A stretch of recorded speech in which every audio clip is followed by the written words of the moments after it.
مسیح को देखने के लिए लोग चौंकता चौंक अपने घरों से निकले और फरीसियों ने आपस में कहा, सोचो तो, तुमसे कुछ बन नहीं पड़ता।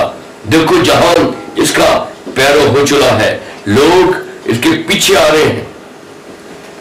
एक बड़ा हजूम है। ये मौजा देखकर शख्स यीशु मसीह को देखने के लिए फिलिस्तीन, यरूशलेम और गिरदोनवा के लोग इस मशहूर वाक्य को सुनकर उसे देखना चाहते हैं, यीशु मसीह की एक झलक देखना चाहते हैं।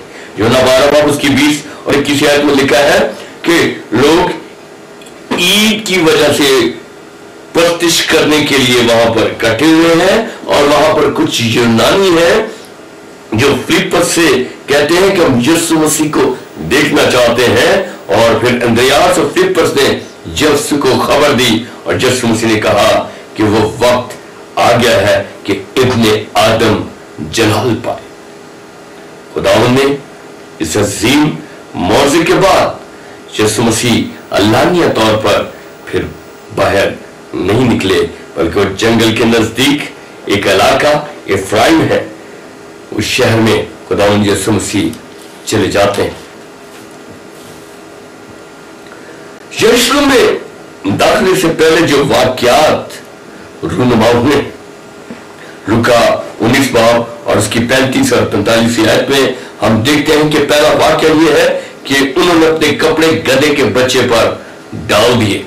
अकीदत की है खुदावंद यीशु मसीह की। राम अपने कपड़े को बिछाते हुए चले जाते हैं और जैतून के पहाड़ के नीचे से जब वो उतर रहे हैं तो शागिर्दों की सारी जमात उन मौजों के सबब से जो खुदावंद यीशु मसीह ने किए हैं उसे खुश होकर बुलंद आवाज से खुदा की हम करते हुए हम देखते हैं। मौजात खुदा की कुदरत है, हमें हमेशा खुदावंद की हम करते रहना चाहिए। मुबारक है वो बादशाह जो खुदावंद के नाम पर आता है। आसमान पर सुलह और आलम बाला पर खुदा का जलाल ज़ाहिर हो, यही पैगाम खुदावंद यीशु मसीह की पैदाइश के वक्त आसमानी एक ग्रोह ने, जो फरिश्तों की एक ग्रोह थी, एक बड़ी फौज थी, यीशु मसीह की पैदाइश पर यही पैगाम दिया था कि आसमान पर सुलह और आलम बाला पर खुदा का जलाल ज़ाहिर हो।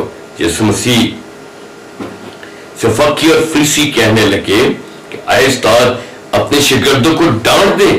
यीशु ने जवाब दिया, मैं तुमसे कहता हूं कि अगर ये चुप रहे तो पत्थर चला उठेंगे और इनकी आवाज को कोई अभी रोक नहीं सकता।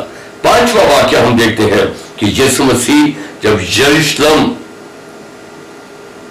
के शहर को देखते हैं तो खुदावंद यीशु मसीह बड़े दुख के साथ रोते हैं और उनके आंसू बहते हैं और कहते हैं कि काश कि तू अपने इसी दिन में सलामती की बातें जानता, मगर अब वो तेरी आंखों से छुप गई, क्योंकि वो दिन तुझ पर आते हैं कि तेरे दुश्मन तेरे गिर्द मोर्चा बांधकर तुझे घेर लेंगे और हर तरफ से तंग करेंगे।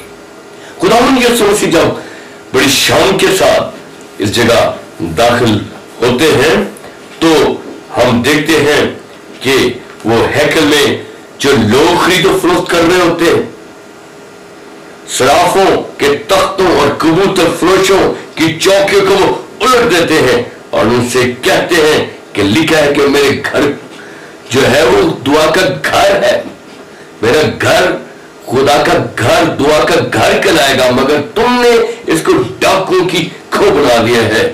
और अंदर लंगड़े हैकल में उसके पास आए और खुदावंद यीशु मसीह ने उनको अच्छा कर दिया। लेकिन जब सरदार काहिनों और फकीरों ने अजीब कामों को जो उसने किए और लड़कों के हैकल में इब्ने आदम को होशाना पुकारते देखा तो खफा होकर उसे कहने लगे कि इनको रोक। होशाना का मतलब है आए खुदावंद तू हमको निजात दे, आए खुदावंद हम पर करम की नजर डाल और हमें निजात दे। खजूर की डालियों का जिक्र यूहन्ना की इंजील 12 बाब में आया है, बाकी मत्ती रसूल की इंजील में इसे दर्द की डालियों का जिक्र आया है। खजूर अब्रानी ज़बान में तिमर को कहते हैं। तिमर दरख्तों की खूबसूरती की वजह से औरतों को भी नाजुक समझते हुए औरत को भी तिमर कहा गया है। खजूर और दरख्तों की डालियां फतह की अलामत है, खुशी का निशान है और खुशी का इज़हार है। और ये लोग खुदावंद यीशु मसीह को फतहमंदी का निशान समझते हैं और वे समझते हैं कि यहूदियों का बादशाह आ चुका है और फतहमंदी का नारा लगाते हैं, निजात का नारा लगाते हैं, होशाना मुबारक हो जो खुदावंद के नाम से आता है। ईद ख्याम में इसराइलियों का दस्तूर था। 23 बाब उसकी 40 आयत में देखें कि वह 7वें महीने की 15 तारीख को ये दिन मनाते थे। पहले दिन खुशी का इजहार करते हुए हुक्म था, तुम पहले दिन खुशनुमा दरख्तों के फल और खजूर की डालियां और घने दरख्तों की शाखें और नदियों के बैद मजरू लेना और खुदा अपने खुदा के आगे 7 दिन तक खुशी मनाना। इसी खुशी का इजहार उन्होंने मसीह के जलूस में किया। खुशी मनाने के लिए दरख्तों की शाखें उन्होंने ली। खजूर सहरा में ज्यादा पाई जाती है, इसको ज्यादा पानी की जरूरत नहीं होती। ये अपनी जड़ें जमीन के बहुत नीचे ले जाती हैं, वहां से पानी को हासिल करती हैं और इसके पत्ते हमेशा हरे रहते हैं। खजूर ईमानदारों और साधकों के लिए कलाम मुकद्दस में खजूर का लफ्ज इस्तेमाल किया गया है और ये ज़बूर 92 और उसकी 12वीं आयत में इसके बारे में कहा गया कि सादक खजूर के दरख्त की मानद सरसब्ज़ होगा, वो लिबनान के देवदार की मानद बढ़ेगा, खुदा की बारगाह में सरसब्ज़ रहेगा।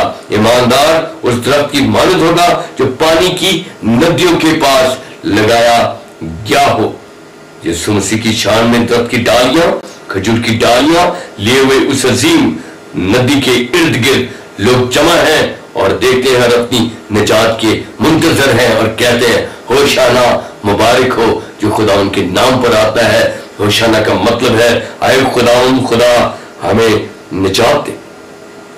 खजूर खुदा उनकी निगाह में बड़ी अहमियत की हामिल है। हिजकिय्याह 41 बाब और उसके 18, 19, 20 और 25 और 26 आयत में हैकल में के बारे में जब दिखाया गया हिजकिय्याह नबी को कि हैकल में रोया में जब उन्होंने देखा कि खिड़कियों, खुदा ने कहा कि खिड़कियों की दीवार तक घर के अंदर खरूबी और खजूर बने हुए थे।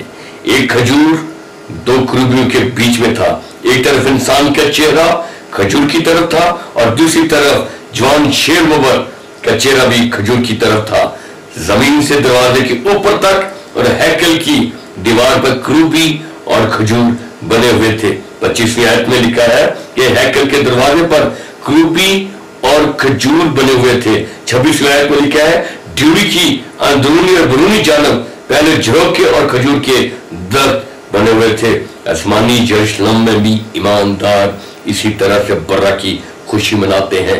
मुकाशफा 7 बाब उसकी 9वीं आयत में लिखा है आसमानी मकामों में हर एक कौम और कबीला और उम्मत अहले ज़बान की एक ऐसी बड़ी भीड़ जिसे कोई शुमार नहीं कर सकता, सफेद जामे पहने और खजूर की डालियां अपने हाथों में लिए हुए तख्त